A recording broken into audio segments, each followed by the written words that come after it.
دنیا کی رنگینیاں دیکھ کر کے ہم بہکیں گے. الہاکم التکاثر، میرے بندو یہ مال و دولت کی اور دنیا کی رنگینیوں کو دیکھ کر کے تم اللہ کو بھول بیٹھے ہو. حتی زرتم المقابر، مگر ایک دن آئے گا جب تم قبرستان جاؤ گے، جب تمہاری موت ہو جائے گی تم قبرستان پہنچو گے. کلا سوف تعلمون، اس کے بعد تمہیں ضرور پتا چل جائے گا کہ اللہ کا وعدہ کتنا سچا تھا. ثم کلا سوف تعلمون، تمہیں ضرور پتا چل جائے گا کہ اللہ کا وعدہ سچا تھا. بندے کو قبر میں دفنایا گیا. اللہ کے نبی فرماتے ہیں دفنا کر کے جب واپس جانے لگتے ہیں تو مردے کو فوراً دوبارہ اس کی روح کو لوٹایا جاتا ہے، دوبارہ اس کے اندر زندگی ڈالی جاتی ہے، اور وہ دفنا کر کے جانے والوں کے جوتوں کی آواز کو بھی سنتا ہے. اور دو فرشتے اس کے پاس آتے ہیں، ایک کا نام منکر ہے، ایک کا نام نکیر ہے. یہ دونوں فرشتے اس کو بٹھاتے ہیں. ایک سوال پیدا ہوا، بھئی مسلمان اپنے مردوں کو قبر میں دفناتا ہے، مگر ہمارے ہندو بھائیوں کیا تو جلا دیا جاتا ہے، ان کو قبر میں عذاب کیسے ہوگا؟ پارسی لوگوں کے یہاں تو لاش میں مسالہ لگا کر کے چل کگوں کو کھلا دیا جاتا ہے، ان کے یہاں کیسے حساب و کتاب ہوگا؟ کوئی پانی میں سفر کر رہا تھا، ڈوب کر کے مر گیا، مچھلیوں نے اس کو کھا لیا، اس کا قبر میں حساب و کتاب کیسے ہوگا؟ کوئی فلائٹ میں سفر کر رہا تھا اور فلائٹ میں حادثہ ہو گیا اور فلائٹ میں جتنے لوگ تھے سب مر گئے، چتلے اڑ گئے، ان کا حساب و کتاب کیسے ہوگا قبر کے اندر؟ تو یہ بات یاد رکھیے، ان اللہ علی کل شیء قدیر. یہ سوال ہمارے لیے پیدا ہوتا ہے کہ ہمارے لیے یہ کام سمبھو ہے کہ نہیں ہے، ممکن ہے کہ نہیں ہے، پاسبل ہے کہ نہیں ہے. اللہ کے لیے سب کچھ پاسبل ہے. اللہ جس حال میں چاہے گا اور جہاں چاہے گا وہاں قبر کا جو معاملہ ہوگا وہ ہوگا. میرے بھائی، مسلمان کے مردوں کو قبر کے اندر عذاب اور ثواب جو ہوگا وہ ملے گا. غیر مسلم جن کو جلا دیا جاتا ہے ان کا بھی حساب و کتاب ہوگا، پارسیوں کا بھی حساب و کتاب ہوگا، فلائٹ کے اندر جلنے والوں کا بھی قبر کا معاملہ ہوگا. اب ان کا کیسے معاملہ ہوگا اس کی حقیقت ہم نہیں جانتے، لیکن ہوگا. ہمارا اس کے اوپر ایمان ہے. ہماری عقل میں آئے نہ آئے، ہماری لاجک میں آئے نہ آئے، لیکن ہمیں ماننا ہے، ہمیں ایمان رکھنا ہے. اس لیے کہ اللہ نے اپنے مومن بندوں کی یہ پہچان بتائی، الذین یؤمنون بالغیب، کہ وہ غیب کے اوپر ایمان رکھتے ہیں، وہ بغیر دیکھے ایمان رکھتے ہیں. دو فرشتے آئے، منکر نکیر، انہوں نے بٹھایا آپ کو. انہوں نے 3 سوال پوچھا. من ربک، تمہارا رب کون؟ ما دینک، تمہارا دین کیا؟ من نبیک، تمہارے نبی کون؟ تمہارا رب کون، تمہارے نبی کون، تمہارا دین کیا؟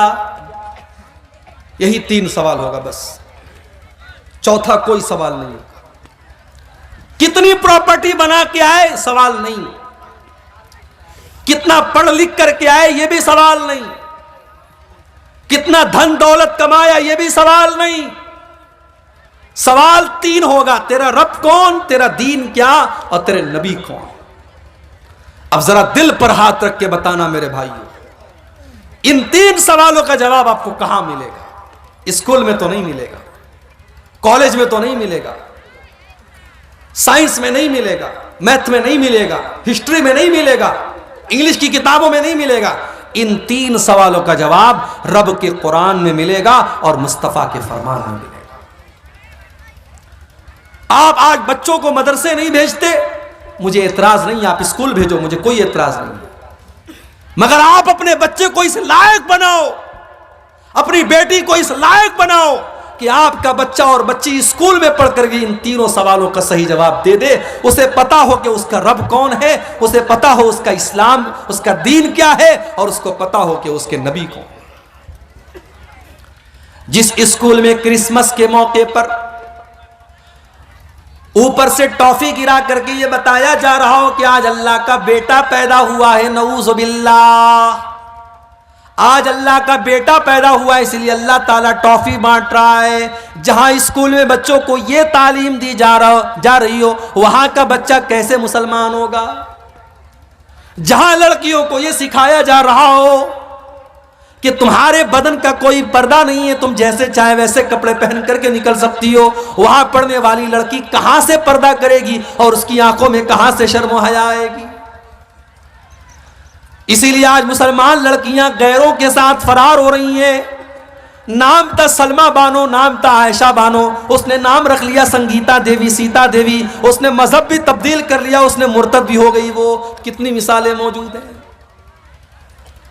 آفتاب اور شردا کی کہانی تو بہت میڈیا والوں نے چلائی, مگر اس جیسی لاکھوں کہانیاں جہاں مسلمان لڑکیوں کو باقاعدہ جال میں پھنسایا گیا اور ان کو مرتد بنایا گیا اور مار کر کے عزت لوٹ کر کے ختم کر دیا گیا, ان کہانیوں کو کوئی میڈیا والا چلانے کو تیار نہیں ہے.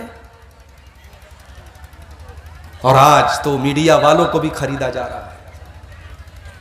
اس ملک میں ایک چینل تھا, نیوز چینل, جو تھوڑی بہت سچائی دکھاتا تھا, اس کو بھی بہت بڑے لوگوں نے خرید لیا. یہ الگ بات ہے کہ ایک ایسا بھی جرنلسٹ تھا, ایک ایسا بھی پترکار تھا, صحافی تھا, وہ نہیں بکا. اس نے کہا میں این ڈی ٹی وی سے استعفیٰ دے دوں گا, مگر میں جھوٹ کا ساتھ نہیں دے سکتا. اللہ ایسے پترکاروں اور ایسے جرنلسٹ کی حفاظت کرے اور انہیں اور سچ بولنے کی توفیق عطا فرمائے. میرے بھائیوں, آپ سوچئے کہ آج ہماری بیٹیوں کے پاس دین کی تعلیم نہیں ہے, انہیں ایمان کی اہمیت نہیں پتا, اور قبر میں یہی 3 سوال پوچھا جائے گا, تیرا رب کون ہے, تیرے نبی کون ہے, تیرا دین کیا ہے. اچھا اگر ہم دنیا میں رٹ لیں میرا رب اللہ ہے, میرا دین اسلام ہے, میرے نبی محمد ہے, رٹنے سے کام نہیں چلے گا. رٹنا نہیں ہے. اگر آپ چاہتے ہیں کہ قبر میں آپ کے منہ سے صحیح جواب نکلے تو آپ کو اللہ والی زندگی گزارنی پڑے گی. اگر آپ چاہتے ہیں کہ قبر میں آپ کے منہ سے نکلے میرا دین اسلام ہے تو آپ کو اسلام پر چلنا پڑے گا. آپ کی زندگی اسلام والی ہوگی تب قبر میں صحیح جواب نکلے گا. اگر آپ چاہتے ہیں کہ قبر میں جب فرشتہ پوچھے تیرے نبی کون ہے اور آپ کے منہ سے یہ نکلے میرے نبی محمد صلی اللہ علیہ وسلم ہے, تو آپ کو اللہ کے نبی کے طریقے پر زندگی گزارنی پڑے گی. جو بندہ مومن ہوگا, جس نے ایمان والی زندگی گزاری ہوگی, وہ ان 3 سوالوں کا صحیح جواب دے گا. وہ کہے گا میرا رب اللہ ہے, میرا دین اسلام ہے, میرے نبی محمد ہے. فرشتہ پوچھے گا وما یدریکا, تجھے ان 3 سوالوں کا جواب کیسے پتا چلا؟ بندہ کہے گا قرأت کتاب اللہ, میں نے قرآن کو پڑھا تھا, میں نے حدیثوں کو پڑھا تھا, میں نے اللہ اور اس کے رسول کی باتوں کو پڑھا تھا. آج کون پڑھتا ہے؟ کون پڑھتا ہے قرآن کو آج؟ پہلے تو بوڑھی عورتیں گھر میں رہتی تھی, وہ بیچاری صبح صبح قرآن پڑھتی تھی. اب تو وہ بوڑھیاں بھی ختم ہو گئی. اب کی تو عورتیں وہ ہیں کہ صبح کو وہ اٹھتی ہیں تو موبائل پر سیریل دیکھتی ہیں, پہلے رات کو بستر پہ سونے لگتی ہے تو سیریل دیکھتی ہیں. نوجوان کو گانا سننے سے فرصت نہیں, بڈھوں کو گانا سننے سے فرصت نہیں. آج ہمارے گھروں میں قرآن کون پڑھتا ہے؟ میرے بھائی اپنے دل پر ہاتھ رکھ کر کے بتاؤ کہ آخری ٹائم آپ نے قرآن کو کب پڑھا؟ ہم نے قرآن کے ساتھ بہت ناانصافی کی ہے, اور کل قیامت کے دن اللہ کے نبی ہمارا گریبان پکڑیں گے, اور اللہ کے نبی قیامت کے دن اللہ کی بارگاہ میں کہیں گے وقال الرسول یا رب ان قوم اتخذوا هذا القرآن مہجورا. اللہ کے رسول کہیں گے اے اللہ میری اس قوم نے قرآن کو چھوڑ دیا تھا, قرآن کو چھوڑ دیا تھا. قبر میں 3 سوالوں کا جواب دینے والا کہے گا میں نے قرآن کو پڑھا تھا. اور جو انسان کافر تھا, منافق تھا, اسلام پر نہیں چلتا تھا, اس کے منہ سے صحیح جواب نہیں نکلے گا. وہ چاہ کر کے بھی صحیح جواب نہیں دے پائے گا. اس کے منہ سے بس ایک ہی جواب نکلے گا ہا لا ادری, ہائے ہائے میں نہیں جانتا. فرشتہ کہے گا تو نہیں جانتا اس لیے کہ ما دریتا وما تلیتا, نہ تو نے علم حاصل کیا, نہ تو نے قرآن پڑھا, نہ تو نے حدیث پڑھی, نہ تو نے علماء سے علم حاصل کیا, نہ تو مدرسے گیا, نہ تو نے علماء سے سیکھا, نہ تو نے علم حاصل کیا, نہ تو نے خود پڑھنے کی کوشش کی. تو اللہ نے فرمایا کلا سوف تعلمون, ان قریب تم جان جاؤ. ثم کلا سوف تعلمون, تم ضرور جان جاؤ گے اپنی حقیقت کو. کلا لو تعلمون علم الیقین، میرے بندو اگر تم یقین کی نظر سے قبر کا منظر دیکھ لو تو اپنے مردوں کو دفنانا بند کر دو گے۔ اگر قبر کے اندر جو عذاب ہو رہا ہے، اگر وہ عذاب ہماری آنکھوں کے سامنے آ جائے میرے بھائی، تو کوئی اپنے باپ کو قبرستان لے کے نہیں جائے گا، کوئی اپنے بیٹے کو قبرستان لے کے نہیں جائے گا۔ اللہ کے نبی فرماتے ہیں کہ اگر مجھے اس بات کا ڈر نہ ہوتا کہ تم اپنے مردوں کو دفنانا بند کر دو گے تو میں اللہ سے دعا کرتا کہ وہ عذاب قبر کی آواز تم کو سنا دے، لیکن ہم سن لیں گے تو مردوں کو دفنانا بند کر دیں گے۔ کلا لو تعلمون علم الیقین، میرے بندو اگر تم یقین کی نظر سے قبر کے عذاب کو دیکھ لو، اللہ کے عذاب کو دیکھ لو تو تمہارا کیا حال ہوگا؟ لَتَرَوُنَّ الْجَحِيمَ، تم ضرور جہنم کو دیکھو گے۔ جہنم، ہائے ہائے، اب یہ پورا ایک ٹاپک ہے کہ جہنم کیسی ہے اور کیا ہے۔ کبھی انشاءاللہ آپ کے علاقے میں موقع ملا تو تقریر اس پر ہوگی کہ جہنم کیسی ہو۔ اتنا سمجھ لیجئے کہ تکلیف اور ٹارچر کی آخری حد ہے جہنم۔ جہنم وہ جگہ ہے جہاں آپ موت کی آرزو کریں گے مگر موت نہیں ملے گی۔ جہنم وہ جگہ ہے جو اللہ نے اپنے نافرمانوں کے لیے سزا کے طور پر تیار کر کے رکھی۔ کلما نضجت جلودہم بدلناہم جلودا غیرہا لیذوقوا العذاب، جب جہنمیوں کے چمڑے جہنم کی آگ میں جلنے لگیں گے تو ہم ان کے اوپر نیا چمڑا چڑھا دیں گے تاکہ بار بار جلنے کی تکلیف ان کو محسوس ہو۔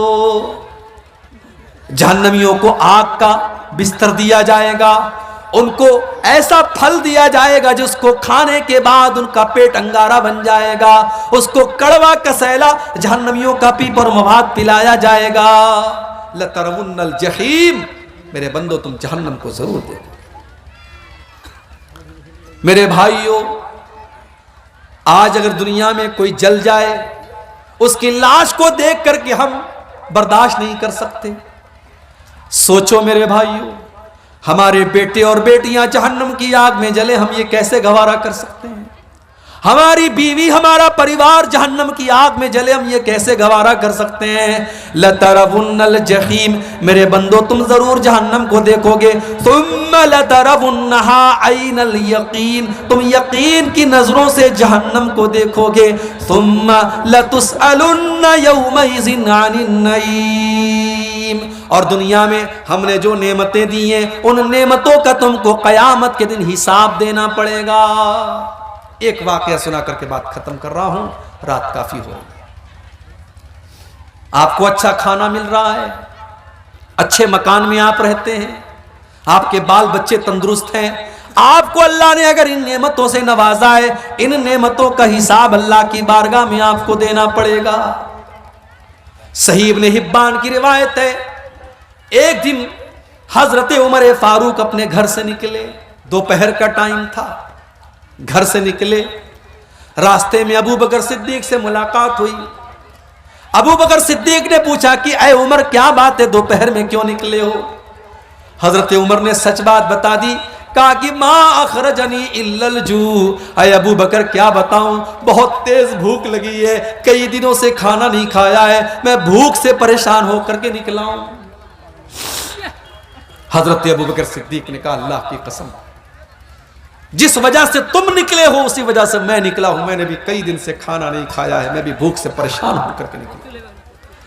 تھوڑی دیر کے بعد اللہ کے پیارے نبی نکلے، دیکھا کہ ابو بکر موجود ہے، عمر موجود ہے۔ اے ابو بکر، اے عمر کیا بات ہے، اتنی دوپہر میں کیوں نکلے ہو؟ دونوں نے کہا کہ اے اللہ کے نبی ہم بھوک سے پریشان ہو کر کے نکلے۔ آپ نے فرمایا اے ابو بکر، اے عمر، واللہ ما اخرجنی الا الجوع، میں بھی بھوک سے پریشان ہو کر کے نکلا ہوں۔ ہمارے پاس آج چین سے روٹی مل رہی ہے، چین سے چاول مل رہا ہے، کھا رہے ہیں، پی رہے ہیں، کتنی بڑی نعمت ہے میرے بھائی۔ یہاں اللہ کے نبی ہیں، ابو بکر ہیں، عمر ہیں، دنیا کے اللہ کے نبی ہیں، اور نبی کے بعد دنیا کی سب سے مہان دو ہستیاں ہیں، اور یہ تینوں لوگ بھوکے ہو کر کے نکلے ہیں۔ اللہ کے نبی نے کہا چلو ابو ایوب انصاری کے گھر چلتے ہیں۔ یہ ابو ایوب انصاری کون تھے؟ یہ وہی صحابی تھے جب اللہ کے نبی مدینہ پہنچے تھے تو آپ کی اونٹنی ان کے دروازے کے پاس بیٹھی تھی اور آپ نے انہی کے گھر میں قیام کیا تھا، اور یہ اللہ کے نبی کے میزبان تھے۔ اللہ کے نبی کی عادت تھی کہ روزانہ ابو ایوب انصاری کے گھر جاتے تھے اور ابو ایوب انصاری کچھ ناشتہ آپ کو کراتے تھے۔ دوپہر کا ٹائم تھا، اللہ کے نبی گئے، دروازہ کھٹکھٹایا، بیوی نے دروازہ کھولا، ام ایوب نے دروازہ کھولا، دیکھا کہ اللہ کے نبی اور ابو بکر اور عمر موجود ہیں۔ ام ایوب نے کہا مرحبا، خوش آمدید، ویلکم، سواگت، اے اللہ کے نبی آپ میرے گھر پر پدھارے ہیں، آپ میرے گھر پر آئے ہیں، یہ تو میرے لیے بڑی قسمت کی بات ہے، اے اللہ کے نبی آپ جلدی سے گھر میں تشریف لائیں۔ نبی اکرم نے پوچھا ابو ایوب انصاری ہیں گھر پہ؟ اے اللہ کے نبی وہ تو کھیت میں کام کر رہے ہیں۔ ابھی یہ بات چیت چل ہی رہی ہے کہ ابو ایوب انصاری کھیت میں کام کر رہے ہیں اور کانوں میں اللہ کے نبی کی آواز پہنچی، آئے دروازے پر اور خوش ہو کر کے کہنے لگے آج تو میری بڑی خوش نصیبی کی بات ہے، اللہ کے رسول میرے گھر پہ آئے ہیں، ابو بکر میرے گھر پہ آئے ہیں، عمر میرے گھر پہ آئے ہیں۔ تینوں لوگ گھر میں داخل ہوئے۔ ابو ایوب انصاری نے پوچھا اے اللہ کے نبی آپ تو شام کے ٹائم آتے تھے، دوپہر کے ٹائم آپ نہیں آتے تھے، کیا بات ہے؟ اے ابو ایوب بہت تیز بھوک لگی ہے، کچھ کھانے کا لاؤ۔ اے اللہ کے نبی ابھی لاتا ہوں۔ جلدی سے دوڑے گئے اور کھجوروں کی ہر ٹائپ کی کھجوروں کا گچھا توڑ کے لے آئے۔ کچھ پکی کھجوریں تھی، کچھ کچی کھجوریں تھی، کچھ تر کھجوریں تھی، کچھ سوکھی کھجوریں تھی، ساری کھجوروں کا گچھا لے کے آ گئے۔ ٹھنڈا ٹھنڈا پانی لے کے آ گئے۔ اپنی بیوی سے کہا تو روٹی بنا، اور بکری کو پکڑ کے لائے اور بکری کو ذبح کرنے لگے۔ نبی اکرم نے پوچھا کہ یہ دودھ دینے والی بکری تو نہیں ہے؟ کہا نہیں ہے اللہ کے نبی۔ کہا ٹھیک ہے ذبح کر دو۔ بکری ذبح کر دی، گوشت تیار ہو گیا، روٹی تیار ہو گئی، کھجور کھائی جا رہی ہے، پانی پیا جا رہا ہے۔ نبی اکرم نے فرمایا اے ابو ایوب یہ بکری کا گوشت ہو سکے تو تھوڑا فاطمہ کے گھر بھجوا دینا، اس نے کئی مہینوں سے گوشت نہیں کھایا ہے، ہو سکے تو میری بیٹی کے گھر یہ گوشت بھجوا دینا۔ اس کے بعد یہ کئی دن کے بھوکے لوگ تھے، روٹی کھا رہے ہیں، گوشت کھا رہے ہیں، کھجور کھا رہے ہیں، پانی پی رہے ہیں، طبیعت بالکل مطمئن ہو گئی، سیٹسفائیڈ ہو گئی، لیکن اللہ کے نبی کی آنکھوں سے آنسو بہ رہے ہیں۔ صحابہ نے پوچھا اے اللہ کے نبی کیا بات ہے؟ کئی دنوں کے بعد آپ کو اچھا کھانا مل رہا ہے، کھجور مل رہی ہے، پانی مل رہا ہے، بکرے کا گوشت مل رہا ہے، اور آپ کی آنکھوں میں آنسو بہ رہے ہیں۔ آپ نے فرمایا اے ابو بکر، اے عمر، ابھی کچھ دیر پہلے ہم تینوں اتنے بھوکے پیاسے تھے کہ اپنے گھر سے نڈھال ہو کر کے ہم نکلے تھے، اور ابھی اللہ نے کتنا نواز دیا، ٹھنڈا ٹھنڈا پانی بھی مل رہا ہے، ہر طریقے کی کھجوریں بھی مل رہی ہیں، بکرے کا گوشت بھی مل رہا ہے، اور روٹی بھی مل رہی ہے۔ اے ابو بکر، اے عمر، یہی تو اللہ کی وہ نعمتیں ہیں جن نعمتوں کا اللہ حساب لے گا، اور اللہ نے قرآن میں یہ کہہ بھی دیا ہے لَتُسْأَلُنَّ يَوْمَئِذٍ عَنِ النَّعِيمِ، میرے بندو تم سے اللہ تمہاری نعمتوں کا حساب لے گا۔ میرے بھائیوں، میرے نوجوان ساتھیوں، اگر آپ خوبصورت ہیں تو یہ خوبصورتی بھی نعمت ہے اور اللہ حساب لے گا۔ اگر آپ باڈی بلڈر ہیں اور آپ کے بدن میں طاقت ہے، اس طاقت کا اللہ حساب لے گا۔ اگر آپ پورے گاؤں میں سب سے زیادہ پیسے والے ہیں اور آپ کے پاس دولت ہے، اس دولت کا اللہ حساب لے گا۔ اگر آپ بال بچے والے ہیں اور آپ کے بہت سارے بچے ہیں اور سب تندرست ہیں، خوشحال ہیں، ان بچوں کا بھی اللہ حساب لے گا۔ لَتُسْأَلُنَّ يَوْمَئِذٍ عَنِ النَّعِيمِ، اللہ اپنی نعمتوں کا حساب لے گا۔ اب آپ کو کرنا کیا ہے؟ کرنا بس اتنا ہے کہ آپ اللہ کی نعمتوں کا صحیح استعمال کریے۔ اللہ نے جو نعمت بھی آپ کو دی ہے، چاہے وہ علم کی شکل میں ہو، وہ دولت کی شکل میں ہو، وہ طاقت کی شکل میں ہو، حکومت کی شکل میں ہو، آپ اس نعمت کا صحیح استعمال کیجئے، اس کو ایسی جگہ استعمال کیجئے جہاں اللہ راضی ہوتا ہو۔ انشاءاللہ اللہ آپ کو اس کا بہتر بدلہ دے گا۔ یہ سورہ تکاثر کی آیات کی چند تفسیر میں نے آپ کے سامنے تھوڑی سی مختصر تفسیر آپ کے سامنے پیش کی ہے۔ اللہ سے دعا ہے رب العالمین ہم سب کو اپنی زندگی میں آخرت کی تیاری کرنے کی توفیق عطا فرمائے۔ اللہ موت کے بعد کی زندگی کی بھی ہم سب